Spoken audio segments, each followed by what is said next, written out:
Bom dia. Antes de mais, gostaríamos de agradecer a presença das pessoas presentes neste auditório e estamos certos que esta sessão irá contribuir para o esclarecimento das questões que nos foram colocadas durante o processo de consulta pública que está a decorrer, que desde já agradecemos, e estas dúvidas e questões que subsistem após a realização desta ação poderão ser colocadas, dado que este processo está ainda aberto até ao final da próxima semana. Nestes breves minutos de abertura, gostaria apenas de referir duas notas que nos parecem importantes de realçar. Uma tem a ver com o facto desta norma ser, em termos formais, a primeira a ser emitida pela ASF após a entrada em vigor do novo regime jurídico dos fundos de pensões, através da Lei 27 do ano passado, 23 de julho, e o segundo ponto era conversar brevemente sobre o custo, o impacto financeiro desta norma. Portanto, como disse, esta é a primeira norma que vigorará após a entrada em vigor do regime jurídico, e houve aqui duas razões que justificam ser agora entrar entrar em funcionamento quando for, obviamente, emitida. Uma questão é a necessidade e outra é a oportunidade. Nitidamente que, em relação à necessidade, todos nós, os senhores, as senhoras e o mercado, nós, reconhecemos a necessidade desta norma ser emitida, porque os pressupostos que têm estado em vigor no normativo do valor mínimo das responsabilidades que financiam planos de pensões, de benefício definido, e também os planos de benefício de saúde, por inerência legal, exigência legal, melhor dizendo, estão nitidamente, como nós reconhecemos, desfasadas da realidade. Portanto, a realidade da mortalidade, como a realidade financeira usada para o cálculo destas responsabilidades. E, em termos de oportunidade, ela prende-se com o facto de este regime jurídico ter instituído uma alteração abismal na estrutura do funcionamento dos fundos de pensões em caso de liquidação do património. Como sabemos, no regime jurídico anterior, em caso de liquidação do património, o montante disponível seria prioritariamente, ou em primeira linha, no caso dos planos de benefício definido, serviria para adquirir rendas vitalícias para os beneficiários, para as pessoas que tinham pensões em pagamento. Isto faria com que o montante disponível para os participantes, portanto, as pessoas que estariam numa linha hierárquica prioritária e inferior, ficavam com um montante disponível muito escasso e, para além ou mesmo nulo.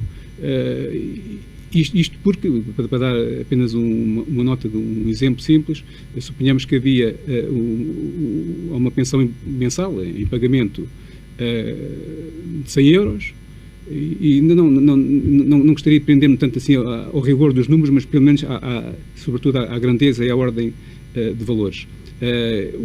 E suponhamos que o valor atual afeto a esta responsabilidade, que lhe disse mensal de 100 euros, correspondia, por exemplo, números redondos, a 14 mil euros.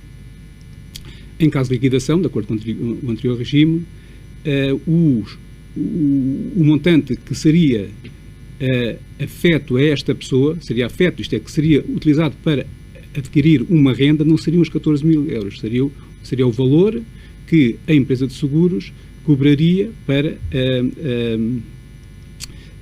assegurar esta transferência de risco. E, obviamente, que por vários motivos, desde o facto de ter sido externalizada uma responsabilidade para a entidade e que, portanto, tem que ter bases mais prudentes, obviamente, associado também ao facto de o atual ambiente macroeconómico das taxas de juros ser totalmente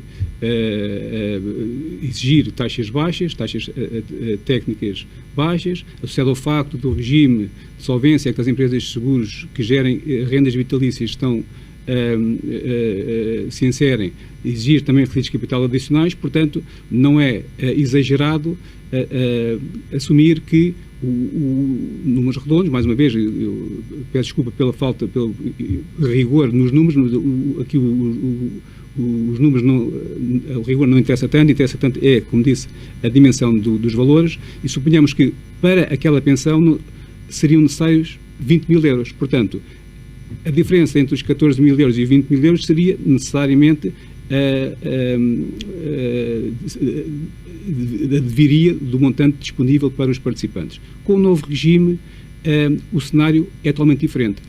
Em caso de liquidação, há o montante disponível para as pensões em pagamentos é distribuído pelas pessoas em causa. O montante será transferido para outro fundo de pensões, uma vez que tem que ser para outro, porque o fundo está a ser, o fundo ou a adesão coletiva estão a ser extintos, e o participante aí é que optará se quer continuar a receber através de um fundo de pensões, assumindo algum risco, ou prefere transferir essa responsabilidade para uma empresa de seguros. Mas nesse momento adquirirá uma renda vitalícia, só que o valor disponível para a aquisição da renda vitalícia não serão os 20 mil euros, serão 14 mil euros. Portanto, isto representa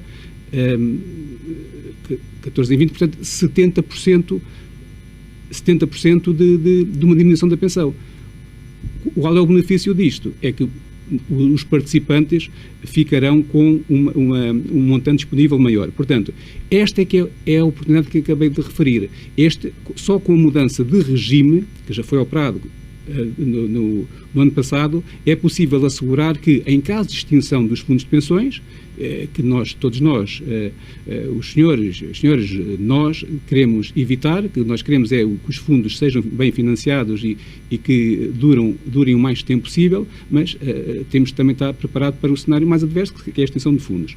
E, nesse sentido, este regime permite que, em caso de extinção, repito que todos nós evitamos, haja uma maior distribuição em caso de liquidação de um património. Portanto, a probabilidade de os participantes ficarem com um montante é maior, o que não sucedia no regime anterior, que às vezes nem dava para adquirir as rendas para as pensões que se encontravam em pagamento. Quanto à segunda nota que queria dar, era sobre os custos. Deste modo, nós estimamos que esta norma, que entrará em vigor já este ano, este ano será o primeiro ano de entrada em vigor da norma, das novas regras, estimamos um custo da ordem dos 260 milhões de euros, o que para o mercado como um todo é pouco relevante, mas para isto é que é importante dar nota, para os fundos e as adesões envolvidos, que estão abrangidos por estas novas regras, é um custo não despeciente, porque acarreta um aumento de responsabilidades face ao regime atual. O regime atual, portanto, a tábua TV 73,77 e a 4,5 e o método do único crédito não projetado representam um acréscimo da ordem dos 30%. Este aumento, portanto, como eu disse, envolve os fundos envolvidos, representa, o valor dos fundos de adesões envolvidos representa apenas 6% do universo, do montante global dos fundos de pensões, mas em número é um valor já, em número de fundos abrangidos é um valor significativo, porque abrange várias dezenas, mais de 80, não dezenas, mais de 80 fundos e adesões, o que é relevante. Quero só dar nota que, quando nós estamos a referir a estes valores, aos fundos e adesões abrangidos por estas novas regras, nós estamos a incluir dois grupos. É o grupo são aqueles fundos e adesões coletivas que estavam a ser financiados pelas regras do atual regime, do regime que ainda se encontra em vigor, e também pelos fundos que, apesar de estarem a ser financiados acima do regime, do atual regime, estão num nível inferior às regras propostas pelo atual regime. Portanto, estão neste intervalo. E são os fundos que são abrangidos. Obviamente, para o primeiro grupo, o impacto financeiro será maior, para o segundo, será menor. Antes de passar a palavra ao meu colega Dr. João Sousa, queria só fazer aqui uma referência, pronto, que este projeto foi um trabalho de equipa, como todos, e envolveu, em termos de motivação adicional, de empenho, de afinco, duas pessoas. Pronto, uma é a doutora Elisete Lobo, que a maior parte das pessoas conhece subejamente, ao longo de 25 anos de profissional da ASF, contactou dezenas de vezes os atuários aqui presentes, e alguns, se calhar, até centenas.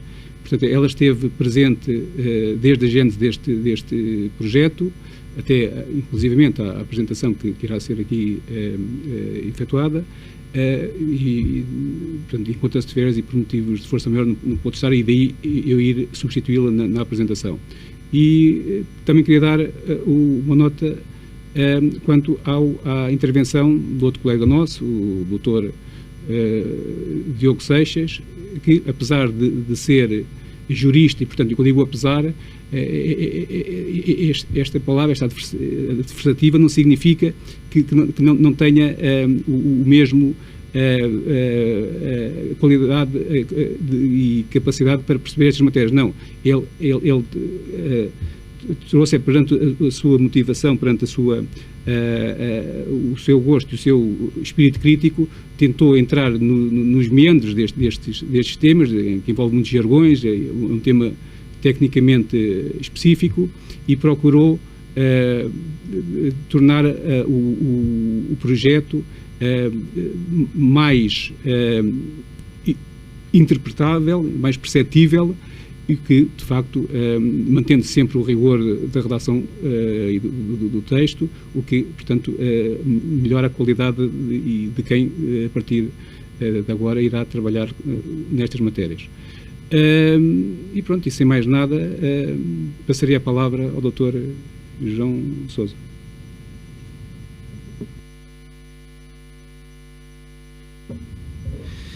Ora, também o meu bom dia a quem segue esta sessão pública da apresentação.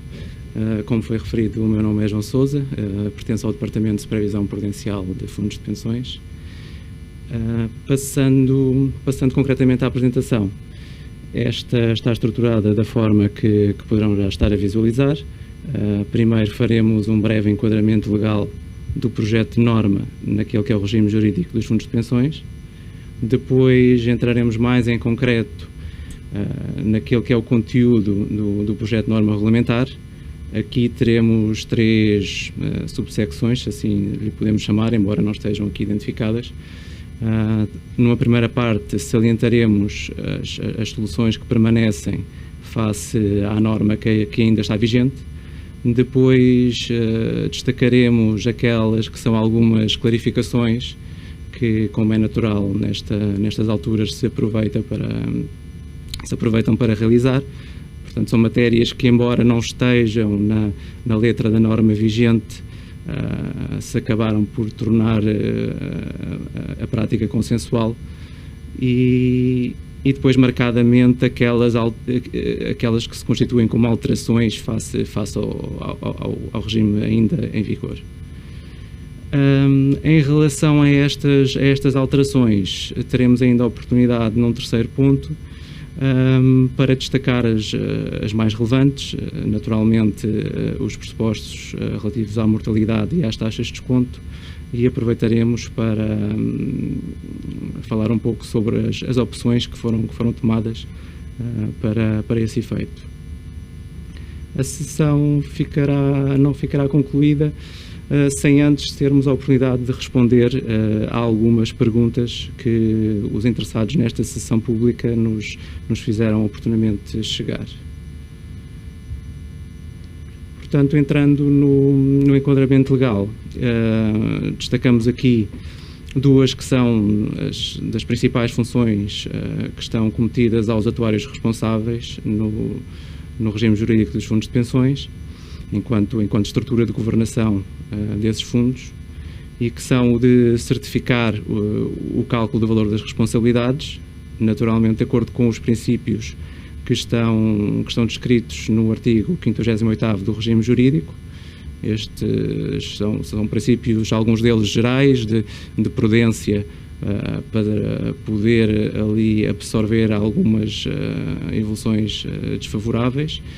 São os princípios de consistência, aqui a consistência lida, obviamente, no sentido em que as variáveis demográficas e económicas o permitam, e depois também alguns aspectos mais específicos, nomeadamente quando falamos da taxa de desconto, critérios que os atuários devem ter em conta para a definição da mesma. Esses são já critérios bastante específicos, e mais à frente na apresentação teremos a oportunidade de detalhar um pouco mais. Outra função é esta de justificar o valor das responsabilidades a financiar pelo associado, sendo tal feito, naturalmente, assegurando que os valores que são alcançados não sejam inferiores às regras que estão estabelecidas por norma regulamentar. Obviamente aqui a norma regulamentar que se pretende alterar. Dizer em relação a estas funções que se a primeira decalca o que estava presente na legislação comunitária e que foi transposto para a lei número 22 de 2020, a segunda tem um cunho marcadamente do legislador nacional que achou que era relevante estabelecer aqui um limite mínimo que em nenhuma circunstância o valor das responsabilidades a financiar deveria ultrapassar. Em relação ao passado, ao que vinha herdado da Lei 12 de 2006, não há grandes alterações, talvez apenas este sublinhado da necessidade de justificação por parte do atuário das responsabilidades a financiar. Não é algo que seja diferente, mas que se optou por destacar, por se considerar também que não é suficiente dizer-se que o financiamento está a ser feito de acordo com as regras do mínimo. É necessário que essas regras do mínimo façam sentido para o Fundo de Pensões em causa. Ainda aqui no âmbito do enquadramento legal, aproveitamos para destacar duas remissões que o regime faz para esta norma regulamentar, e que agora pretendemos alterar. São elas a extensão da aplicação das regras também aos planos de benefícios de saúde e a remissão parcial das pensões, uma faculdade que está prevista para a parte das pensões que resultem das contribuições do associado e como dizia, está prevista no artigo 18º do regime jurídico, essa remissão deve ser feita de acordo com as regras que aqui são estabelecidas em norma regulamentar. Também aqui não há grande inovação face ao passado. Eu destacaria apenas que o projeto de norma que apresentamos, ao contrário da norma vigente, tem algumas disposições específicas para a remissão das pensões, algo que não acontecia realmente com a norma em vigor.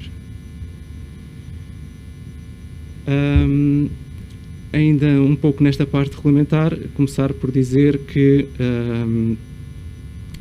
este projeto de norma irá revogar duas normas, a norma 298/91 e a norma regulamentar 12/2010. Embora o âmbito destas normas extravasasse aquele que é o do projeto de norma regulamentar, aproveitou-se a oportunidade para proceder à revogação destas duas normas, uma vez que essas disposições que não estão agora contidas, ou as matérias que não estão agora contidas no projeto de norma regulamentar, ou já tinham sido incluídas noutros instrumentos legais, ou estavam desatualizadas e já não faria sentido que se mantivessem em vigor. Entrando então numa daquelas subsecções que tinha aludido, as soluções que permanecem face ao regime que está ainda em vigor, destacamos aqui três. Primeiro é de que as disposições da norma não prejudicam a existência de outras disposições legais que exijam um montante superior. É o caso subejamente conhecido dos atuários, aplicável às instituições de crédito supervisionadas pelo Banco de Portugal, ou também às empresas de seguros, aqui naturalmente na parte que ainda sobrevive de benefício definido, uma vez que com a instituição do PIR, no contrato coletivo de trabalho, a parte BD dos planos já é bastante menor do que foi. Depois, o valor mínimo das responsabilidades continua a corresponder ao somatório do VAPP, das pensões em pagamento, das responsabilidades por serviços passados e das responsabilidades com direitos adquiridos, peço desculpa, e a impossibilidade de utilizar decrementos relativos à rotação de pessoal. Portanto, continua a não ser permitido que as estimativas de turnover afetem o valor das responsabilidades com os ativos. Aqui nesta parte devolveria a palavra ao Dr. Jorge Carriço, que irá explicar-nos também um pouco daquelas que foram as alterações principais e aquelas outras que se aproveitou para clarificar.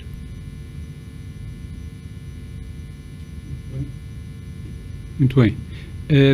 Portanto,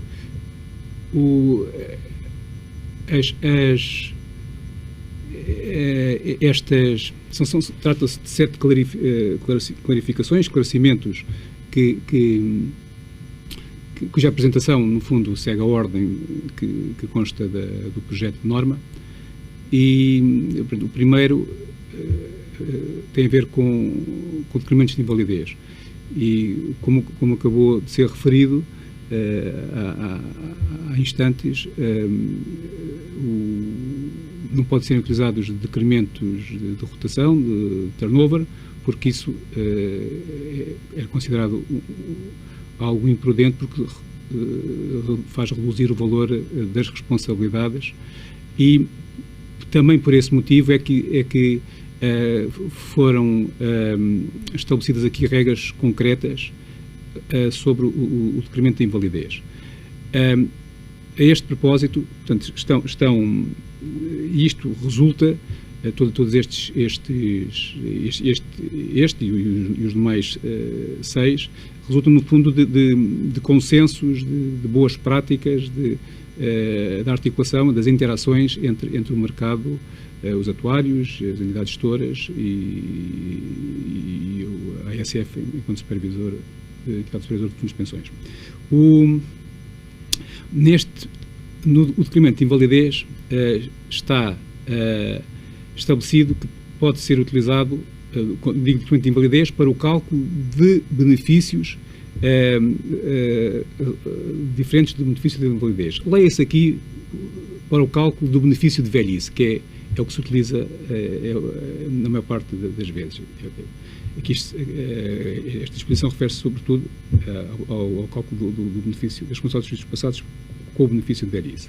Então, neste caso, pode ser utilizado o decreto de invalidez nestas situações que estão aqui previstas. No fundo, são 3 situações. A primeira desdobra-se em 2 e depois a outra. Quando existe um benefício de invalidez e são calculadas responsabilidades por serviços passados, portanto, responsabilidades acumuladas, para este benefício. A segunda situação é quando existe o benefício e, apesar de não serem calculadas estas responsabilidades por exercícios passados, referentes ao benefício de invalidez, este risco, ou este benefício, sim, o risco de invalidez e o respectivo benefício, foi transferido para uma apólice de seguro que cubra, um contrato de seguro que cubra o respectivo risco de invalidez permanente.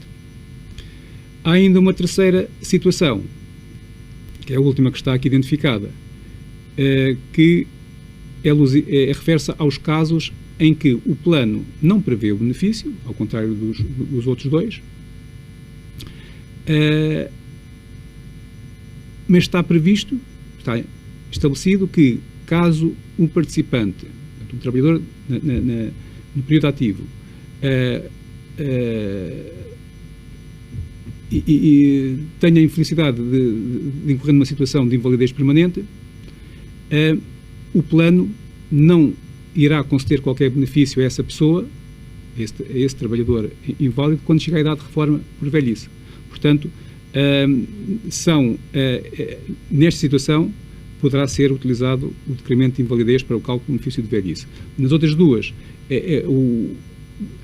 inclui-se considera-se, para além do decremento da morte, considera-se o decremento de invalidez, portanto, que é o mesmo que considerar que a probabilidade da pessoa à idade de reforma estar viva e válido, porque se estiver inválido, recebe o benefício, recebe uma pensão de invalidez por via ou do fundo ou de um contrato de seguro, porque o plano assim prevê. Neste caso, não há, a questão é ligeiramente diferente, mas poderá ser utilizado o documento mesmo, porque o que releva é que se o participante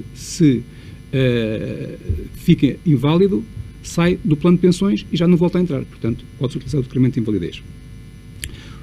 A segunda matéria, objeto de clarificação, também se prende ainda, com a invalidez, mas é com as tábuas teóricas de invalidez. Neste caso, a norma estabelece que sempre que o atuário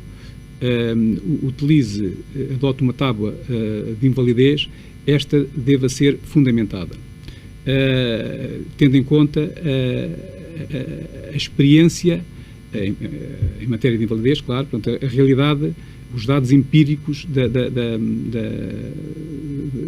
da invalidez e compará-los com a tábua teórica da invalidez adotada. O terceiro aspecto que foi clarificado refere-se aos direitos adquiridos.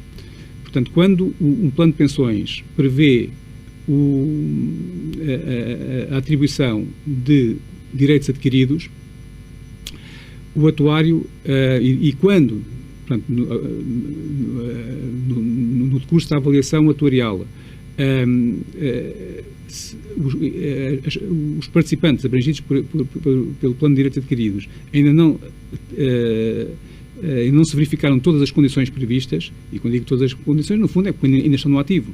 porque as condições só ficam plenamente garantidas quando cessa o vínculo laboral, quando o participante sai dos quadros do associado. Mas, portanto, até lá, quando ainda não se verificaram todas as condições previstas no plano, o atuário faz 2 cálculos, no fundo, e compara-os adotando o melhor, o superior. Quando digo o melhor, é o superior.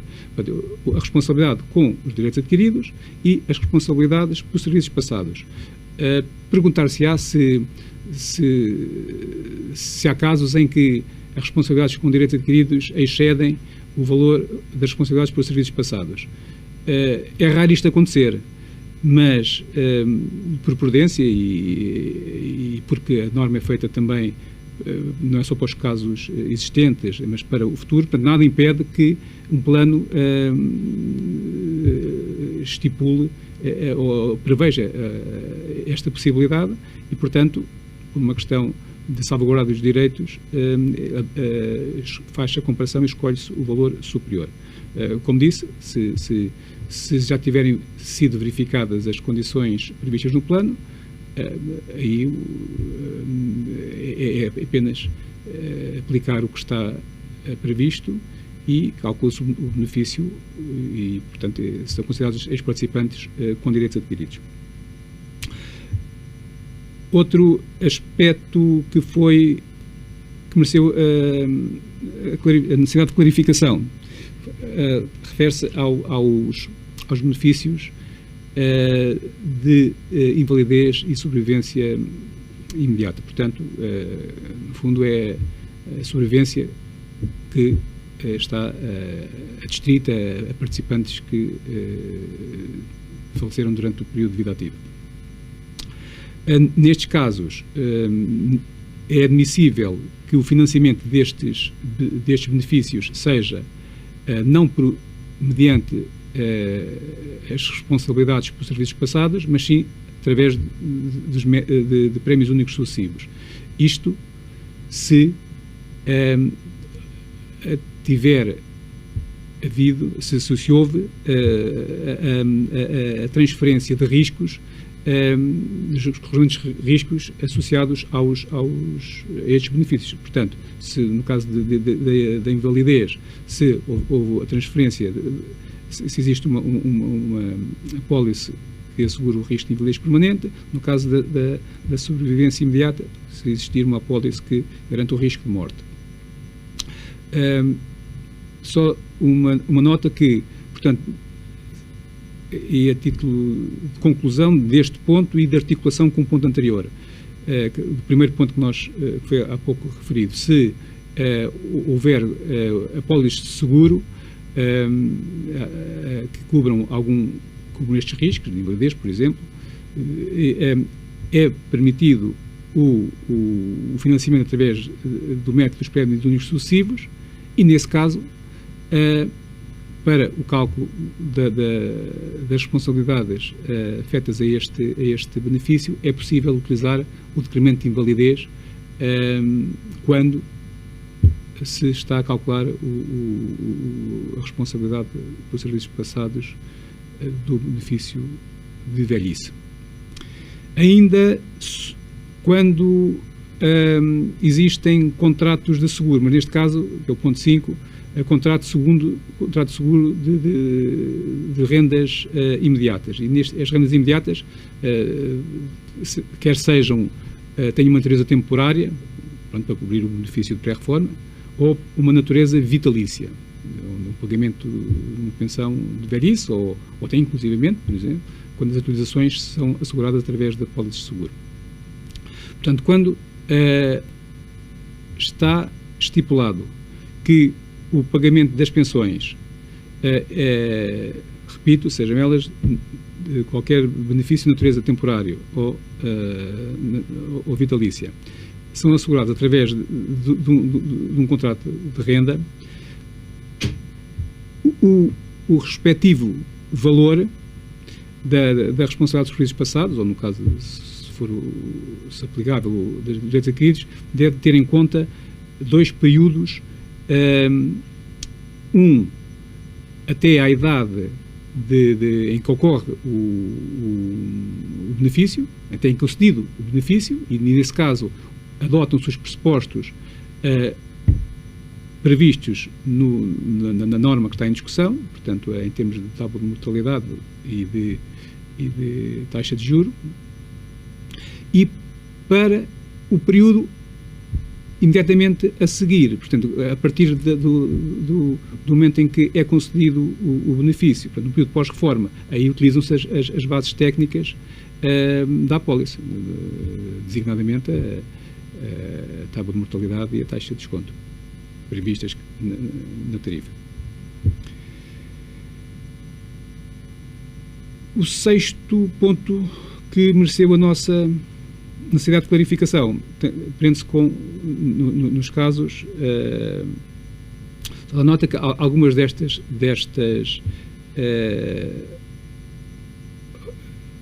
matérias foram objeto, como será verificado mais à frente, foram objeto de questões por parte de atuários e de operadores.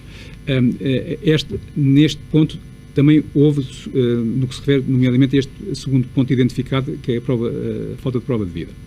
O que é que este ponto, qual é o alcance deste esclarecimento? É que,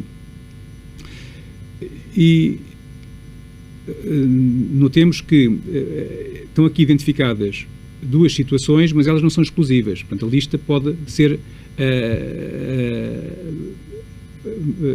adicionada de outras matérias que dependem da realidade de cada plano.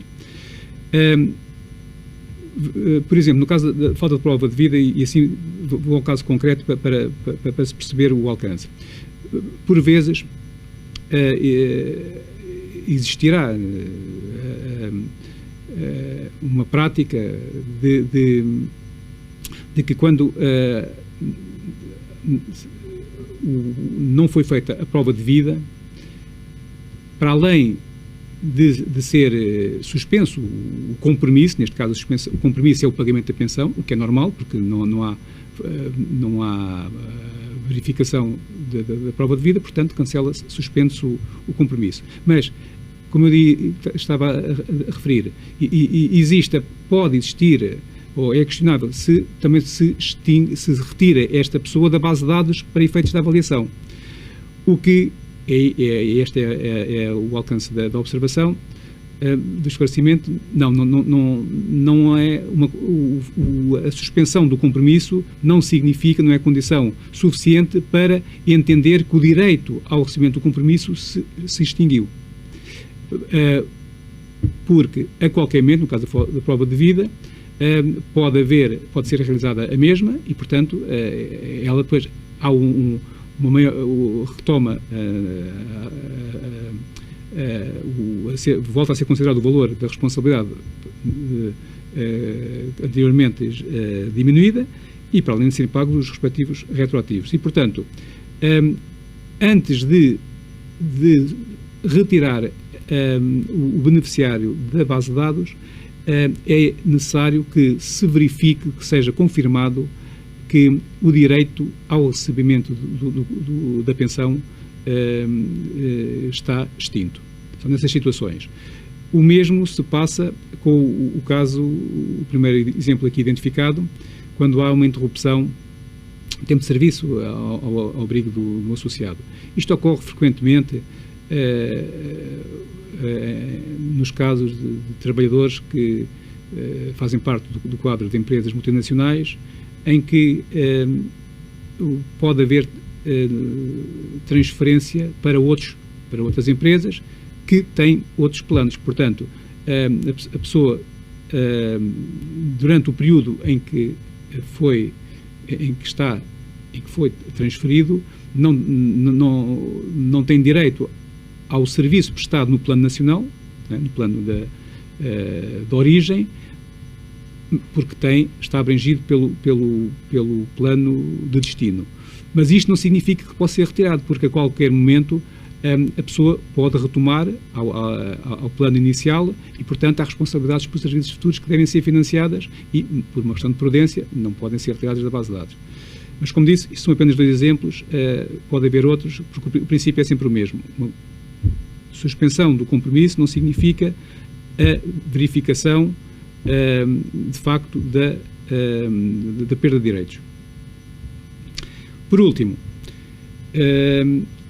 há aqui dois esclarecimentos, duas clarificações que resultam, que têm a ver com a remissão parcial. Como disse o meu colega, esta norma, por exigência legal, também é extensível à remissão, para efeitos da sua determinação, à remissão parcial. E neste caso, então, surge a necessidade de identificar a forma de cálculo desta remissão parcial.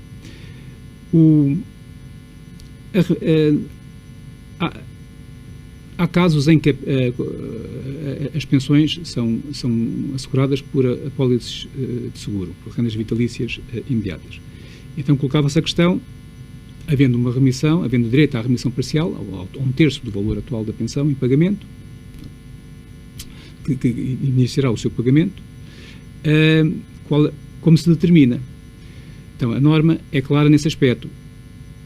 Independentemente da forma de pagamento da pensão, mesmo quando há o pagamento é assegurado através de um contrato de renda vitalícia, a remissão parcial incide sempre sobre o valor atual calculado de acordo com os princípios da norma em apreço. O motivo que preside a esta opção é claro, é para evitar a arbitragem. Porque, vejamos, e recuemos ao exemplo que foi dito ao princípio de uma pensão mensal, tal pensão mensal de 100. Independentemente da pensão ser assegurada através do fundo, ser paga diretamente pelo fundo de pensões ou através de uma apólice de seguro, o beneficiário tem sempre direito a uma pensão fixa, quando digo fixa é que não independentemente das atualizações, mas uma pensão de 100, independentemente da forma de pagamento do benefício. Ora, sendo a remissão uma exceção a este pagamento regular de pensões, não faz sentido que haja aqui uma arbitragem do valor da remissão consoante se pague, a pensão seja paga através de uma apólice ou através diretamente pelo fundo. No caso que eu identifiquei há pouco, o capital de remissão incidiria sobre os tais 14 mil euros e não sobre os 20 mil, que seria o valor da apólice. Isto para simplificar, só para perceber que é sobre as bases técnicas previstas nesta norma que incide sempre a remissão parcial, independentemente da forma de pagamento de benefícios, senão era aceitar a arbitragem que deve ser de todo evitado. Nota final, ainda sobre a remissão parcial. É quando o plano de pensões prevê outros benefícios para além da pensão original, chamemos-lhe assim. Isto traduzido por miúdos significa existe uma pensão, não é exclusivo, por isso é que está aqui a contingência conferiu o direito ao recebimento da mesma, de uma pensão, e estão previstos outros benefícios, designadamente o benefício de sobrevivência diferida. Pode haver outros benefícios. Portanto, quando existe uma pensão de velhice e, simultaneamente, está previsto a atribuição de pensões de viuvez, por exemplo, é o caso da sobrevivência diferida, coloca-se a questão sobre qual é o valor que incide a remissão parcial. Novamente, é só sobre a pensão inicial, a pensão da velhice. A pensão, a haver lugar a remissão à pensão de viuvez, ela ocorrerá posteriormente. Isto, mais uma vez, há aqui um racional lógico e até legal, não, legal e não é até, é legal e também lógico, claro, que é a remissão incide sobre as pensões que estão em pagamentos ou que iniciam-se precisamente o seu pagamento. Portanto, a pensão de velhice está em pagamento, a pensão de viuvez poderá vir a estar em pagamento. Há uma incerteza quanto ao momento do início do seu pagamento. E, se houver lugar a pensões de sobrevivência, aí quando isso acontecer, é que se colocará a questão aliás, esta matéria foi também objeto de perguntas por parte do mercado e que nós iremos clarificar adiante. Agora, quanto à tal terceira subsecção sobre o âmbito, sobre o projeto de norma propriamente dito, é acabar esta descrição sobre o que é que foi de facto alterado, fazer aqui uma pequena súmula. Aqui do lado esquerdo temos as variáveis e a metodologia adotada na norma vigente, ainda vigente, portanto, que estão previstos na norma 21 de 1996, e no lado direito as alterações. Portanto, como se depende também de algumas observações que já foram feitas anteriormente, passa-se do crédito não projetado, que, portanto, não previa projeção salarial, crescimento salarial de 0%, para o crédito projetado, em que essa projeção passa a 0,5%. A tábua de mortalidade foi atualizada, deixa de ser a TV 73-37, passa a ser a TV 88-90, as razões que o meu colega irá também sucintamente descrever. A taxa de desconto desce de 4,5% para 2,8%. E ainda, importa aqui notar que são este último ponto de objeto de alteração, que se prende com as situações em que na pensão complementar existe uma pensão dedutível que é necessário ser estimada para o cálculo do complemento. Portanto, nestes planos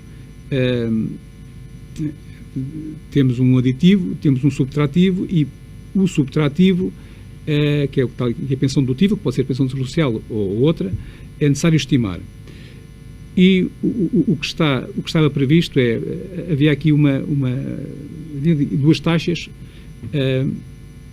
diferentes. Uma é a taxa de 3% de projeção salarial para a idade de reforma, e depois havia, ainda, quando for revogada a norma, há uma taxa de revalorização para efeitos do cálculo da pensão social de 2%. Nós entendemos que, portanto, se num plano em que nós temos um aditivo e um subtrativo, há aqui uma incerteza, porque há aqui duas componentes, né, duas parcelas, então se nós estarmos aqui a criar ainda uma taxa diferenciada numa componente, ainda a incerteza maior, a maior volatilidade. E, quer dizer, estar aqui 3% ou 2%, ou estar 3,5% e 2,5% não é significativamente diferente. Ou até 4 e 3, porque aqui o que releva essencialmente é a diferença entre a taxa dos 3% e os 2%, ou que seja 4 e 3%. Nós entendemos que para criar menor volatilidade, é mesmo o argumento que está aqui subjacente, entendemos que é preferível adotar sempre uma taxa de 0,5%, seja para o crescimento, seja para a revalorização, seja com fundos complementares, ou em que exigem a estimativa de uma pensão dedutível ou não. Por fim, dá nota que há aqui duas matérias que foram introduzidas, que uma tem a ver com a atualização das pensões e outra com os planos de benefício de saúde. Relativamente à atualização das pensões, fica previsto que quando existe atualização está previsto no plano, existe a atualização das pensões e que existe uma regra para esta atualização, ou seja, quando a atualização das pensões não depende da decisão do associado, e quando nós estamos a falar em regra, até pode ser uma regra, uma indexação desta atualização, ou relação entre esta atualização e a existência de resultados do associado. Portanto, desde que haja uma regra, no fundo, é desde que a atualização das pensões não dependa da decisão do associado, é necessário adotar o pressuposto de crescimento das pensões de 0,3% exceto se o plano prever explicitamente que há outra taxa fixada, que seja ela abaixo ou acima dos 10,3. Esta matéria da atualização das pensões também será objeto de esclarecimento posteriormente, mas talvez até para clarificar que, no fundo, o regime é mais simples do que, se calhar, esta frase, este item pode transparecer. Se estiver prevista a atualização das pensões, se o plano prever a atualização de pensões e a atualização, e exista uma regra de atualização, é 0,3%. Em todos os outros casos, é zero. Se não tiver previsto, pronto, percebe-se imediatamente.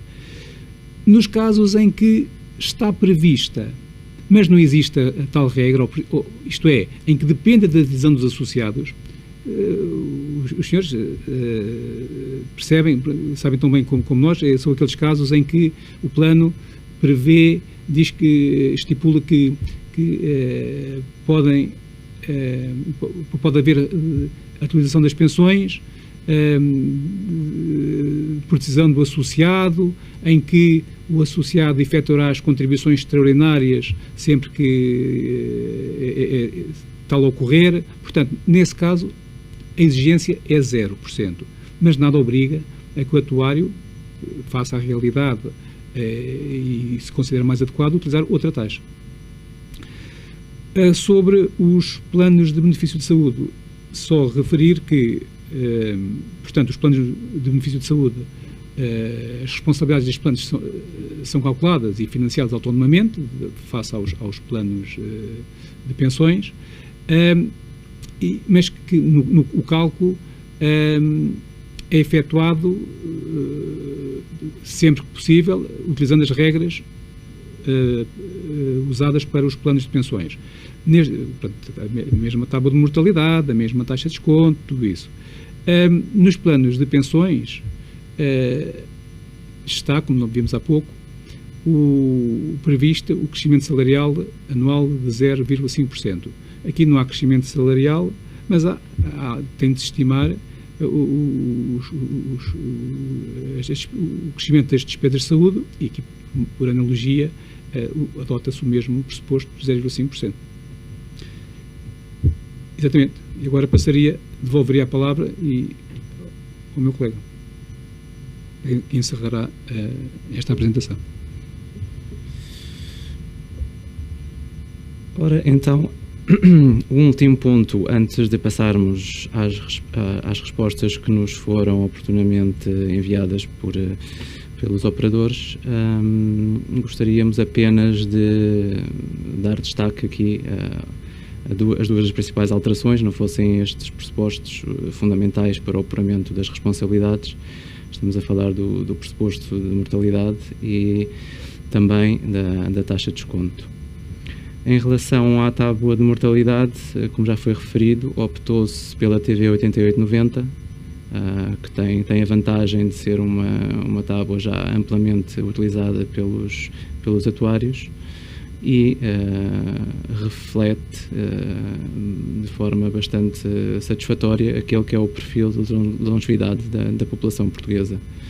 Isso pode ser constatável, nomeadamente verificando aquela que é a esperança média de vida, sobretudo para as idades mais relevantes, acima da idade normal de reforma, os 65, 65 e 85 anos. Em relação à taxa de desconto, como aflorei um pouco já atrás, tanto a diretiva como o regime jurídico dos fundos de pensões, que transpôs a diretiva nesta matéria, indica essencialmente dois critérios que os atuários responsáveis devem ter em conta para a definição da taxa de juro. Eles são, por um lado, aquilo que é o rendimento gerado pelos fundos de pensões e projeção que possa existir face ao seu rendimento futuro, e, por outro lado, aquelas que são as taxas verificadas nos mercados, e ali salientam-se, dirige-se mesmo para dois tipos de mercados: as obrigações de empresas de elevada qualidade e obrigações de governos ou de entidades supranacionais de âmbito europeu. Tratando-se de uma norma de mínimo, portanto, que quer aqui estabelecer um valor que não pode ser ultrapassado em qualquer circunstância, pareceu-nos que deveria prevalecer nestes dois critérios a tomada em consideração daquele que é o rendimento que tem sido gerado pelos fundos de pensões. E face a isso, apuramos esta taxa de desconto de 2,8%, que corresponde àquilo que tem sido possível, a rendibilidade gerada pelos fundos de pensões nos últimos anos. Também destacar que, tendo consciência, aliás, como já foi descrito pelo Dr. Jorge Carriço na fase inicial desta sessão de apresentação, temos consciência do impacto que esta alteração trará para os fundos de pensões que mais diretamente serão afetados pela alteração, e portanto, criou-se aqui um mecanismo de transição para esta taxa objetivo dos 2,8%, que terá, no fundo, são dois períodos distintos. Houve esta diferenciação, naturalmente, tendo em conta aquilo que são as durações das responsabilidades correspondentes, e, portanto, o período é de 5 anos para as pensões em pagamento e de 10 anos para as responsabilidades por serviços passados e responsabilidades com direitos adquiridos. Importa ainda salientar, e tendo em conta aquilo que foi o passado e o período em que a anterior norma esteve em vigor, ou que ainda está em vigor, o período que ela durou, não quisemos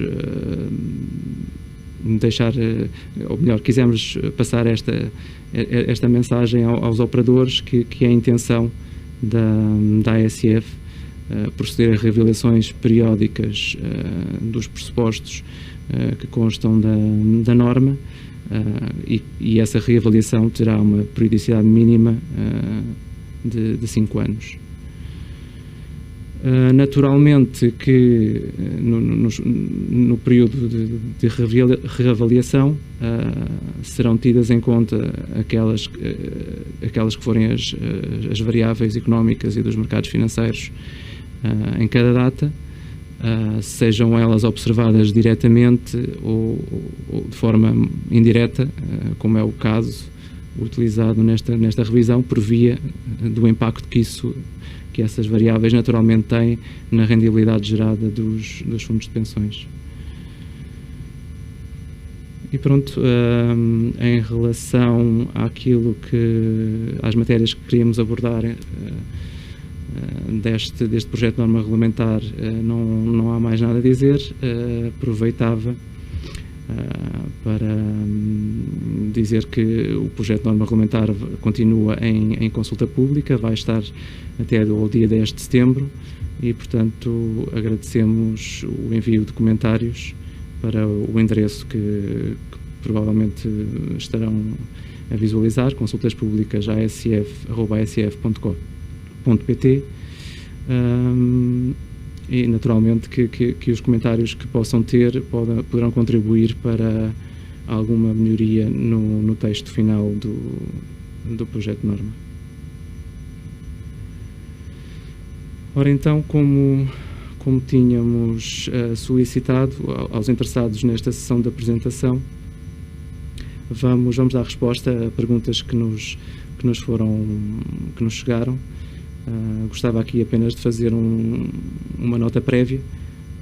Julgamos que as perguntas que aqui estão abrangem todas as dúvidas que nos chegaram, mas como ainda houve um volume apreciável de perguntas, pelo menos para o que é habitual nestas circunstâncias, deu-se o caso de haver perguntas que eram similares e, portanto, não estranhem se a pergunta não estiver formulada nos exatos termos que colocaram, mas julgamos que, respondendo às que aqui estão, todas as dúvidas que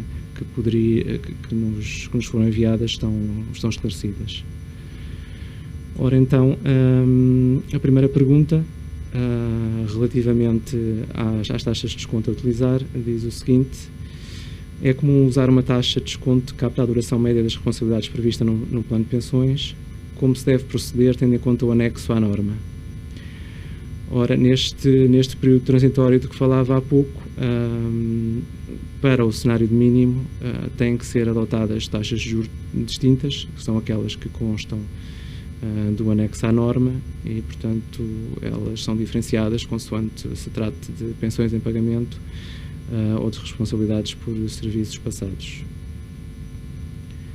Uma segunda questão, também sobre a taxa de desconto e que não é mais do que uma especificação, talvez, em concreto para o primeiro ano de aplicação da norma,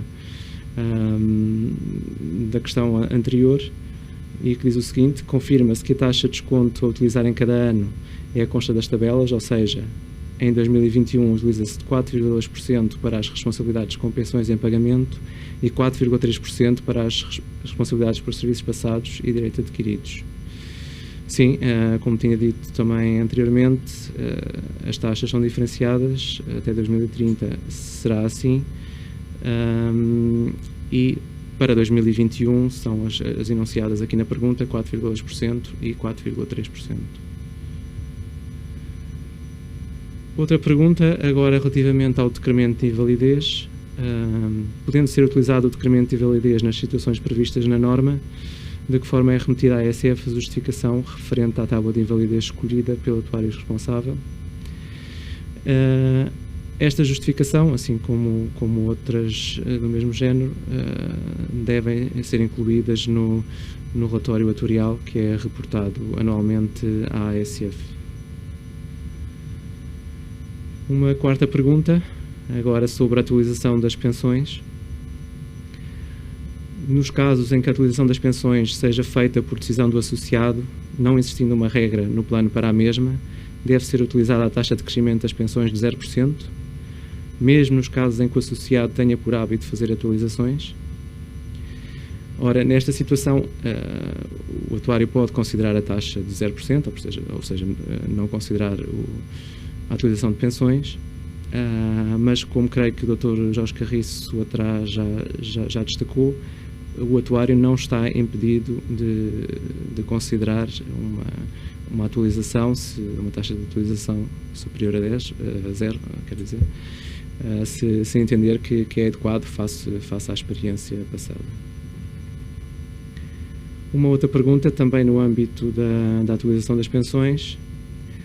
Nos casos em que existe uma regra no plano para a atualização de pensões, mas que tem resultado, por exemplo, nos últimos 10 anos, em 0% de atualização, deve-se considerar 0,3% ou pode-se considerar 0%? Aqui a resposta vai em sentido inverso, portanto, a taxa de crescimento a considerar é de 0,3%. Recapitulando um pouco aquilo que já foi dito atrás, se o associado tem o poder discricionário para fazer atualizações, portanto faz em algum momento que entenda, não é necessário considerar o crescimento das pensões. Se compromete com uma taxa fixa, é essa taxa fixa que deve ser utilizada.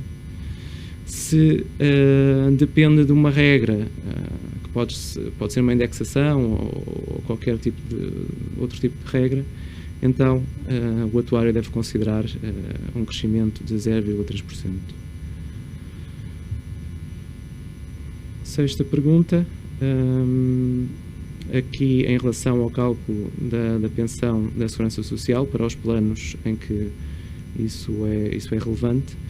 Nos planos de pensões para os quais tem de ser calculada a pensão da Segurança Social, que taxa deve ser considerada para efeitos de revalorização das remunerações a considerar no cálculo daquela pensão? Ora, aqui a taxa é de 0,5%, como também fez parte da nossa apresentação. Esta taxa de 0,5% aplica-se quer para este efeito da revalorização das remunerações, quer para o próprio crescimento salarial para estimar a pensão da Segurança Social. Uma sétima pergunta sobre método de financiamento a utilizar. O número 1 do artigo 4º prevê que o método de financiamento de prémios únicos sucessível é admissível somente se os riscos de invalidez permanente ou de morte estiverem cobertos por contrato de seguro. E para efeitos do cenário de financiamento, pode também considerar-se esta abordagem, aplicando-se decrementos por invalidez e morte no cálculo das responsabilidades com benefício de velhice? Ora, a norma, o projeto de norma em causa dirige-se apenas para aquele que é conhecido como o cenário de mínimo de financiamento e, portanto, não quer interferir naquilo que é o cenário de financiamento escolhido pelo atuário responsável e, portanto, aqui o atuário deve seguir apenas os princípios que estão previstos no artigo 58º, não tendo que estar, naturalmente que está sujeito à norma do mínimo, mas é enquanto o valor que não pode ser ultrapassado. Uma pergunta seguinte sobre a suspensão dos compromissos e do seu impacto no financiamento das responsabilidades. Diz o seguinte: em relação ao disposto no artigo 5º sobre a suspensão de compromissos, pode ser considerado como aceitável que, por exemplo, ao fim de 3 anos de não ser feita a prova de vida, se possa excluir o beneficiário da avaliação? Acontece com frequência que a prova de vida se prolonga indefinidamente. Eu julgo que a mensagem que este artigo 5º dá e que o Dr. Jorge Carriço também já transmitiu na apresentação é de que a suspensão não pode ou não deve conduzir imediatamente à anulação do benefício, quer do cálculo, quer da própria pessoa, da população do Fundo de Pensões.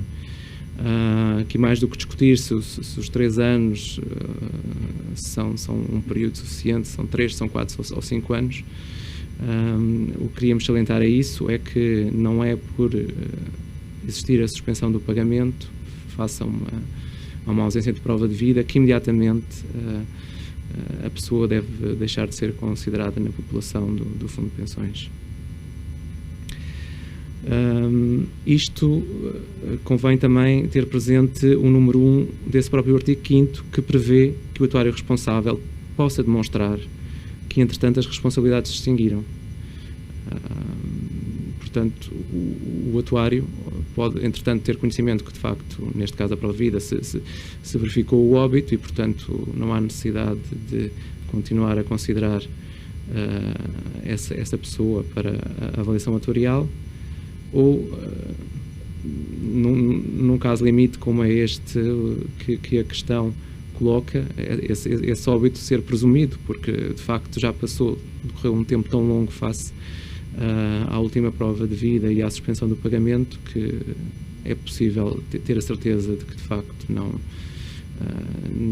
surgirá novamente a necessidade de retomar o pagamento da pensão.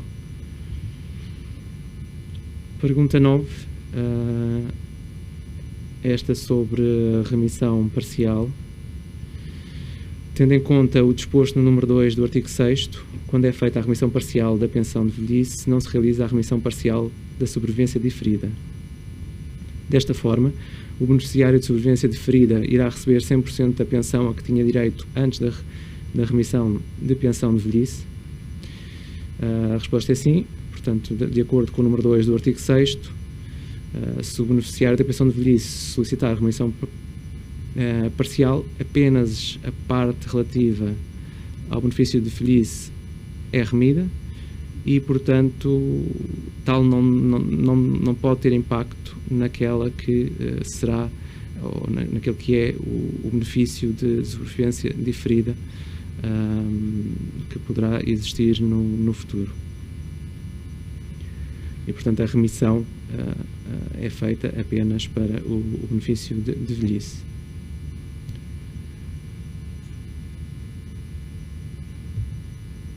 Outra pergunta que mais não é do que uma extensão da anterior para o caso da remissão total. E a pergunta então é como se deve proceder nos casos de remissão total em que deixa de existir o beneficiário reformado. Neste caso, em que a pensão é remida totalmente, a lógica é a mesma, portanto, o beneficiário da sobrevivência deferida, o benefício continua válido, portanto, o beneficiário deve continuar a ser considerado para efeitos do cálculo das responsabilidades. Uma pergunta que tem a ver aqui com a transição para o novo regime. A 11ª pergunta: os planos de financiamento estabelecidos antes da entrada em vigor da norma mantêm-se ou devem ser reformulados? Ora, com a revisão dos pressupostos, os planos de financiamento que estejam a decorrer vão ter de ser adequados à nova norma, em particular, naturalmente, à nova taxa de juro.